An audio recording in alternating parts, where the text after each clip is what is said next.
Hello students, तो हम देख रहे हैं क्लास 7 सातवीं के गणित के पाठ्य पुस्तक से। पिछले वीडियो में हमने देखा था कि अध्याय 6 त्रिभुज और उसके गुण के बारे में बताए थे। आज इसका हम लोग एक्सरसाइज देखेंगे। देखिए एक्सरसाइज में क्या कह रहे हैं। एक्सरसाइज है 6.1। इसमें कह रहा है कि x का मान निकालें। अब x क्या है, तो ये त्रिभुज है। एक कोण का मान 80 है, 80, दूसरा है 40 और तीसरा कोण। तो हम बताए थे, समझाए थे, तो बताए थे कि हम यहाँ क्या लिखेंगे आंसर में। अगर इसको निकालना है तो लिखेंगे कि हम जानते हैं कि क्या जानते हैं, तो कोण A प्लस कोण B प्लस कोण C बराबर 180 डिग्री। ठीक है। अब कोण A के जगह अगर 80 हो गया और कोण B के जगह अगर 40 हो गया तो कोण C का मान निकालना है। समझ में आया।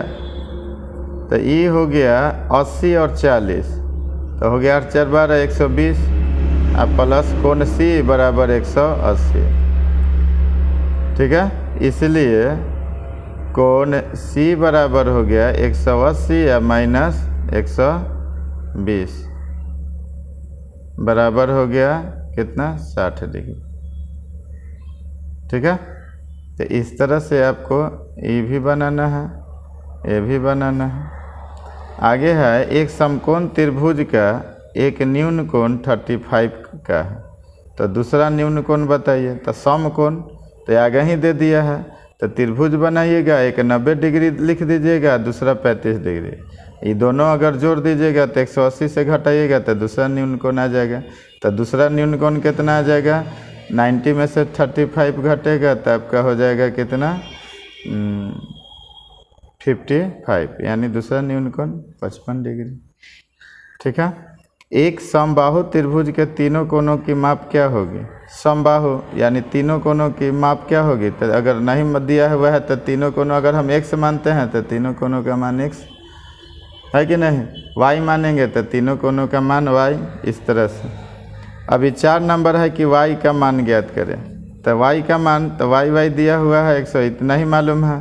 तो y तीनों कोणों का मान 180 होता है, तो y हो गया 2y। 180 में से ही घट जाएगा तो 40, यानी y बराबर कितना हो जाएगा, y बराबर हो जाएगा 20 डिग्री। तो सब इसी आधार पर सब बनेगा। यहाँ तक नीचे दिए गए त्रिभुज में अज्ञात कोणों का एक से अगर ये कोण दिया हुआ है यानी 90 डिग्री दिया हुआ है, ये कोण 90 डिग्री हो गया और एक कोण y और 2y है, तो ये देखिएगा बना कर आइएगा। ठीक है। ना बनेगा तो फिर हमसे पूछिएगा, कमेंट में बना कर भेजिए। अगर नहीं आए तो हम फिर से यहाँ से हल करके भेज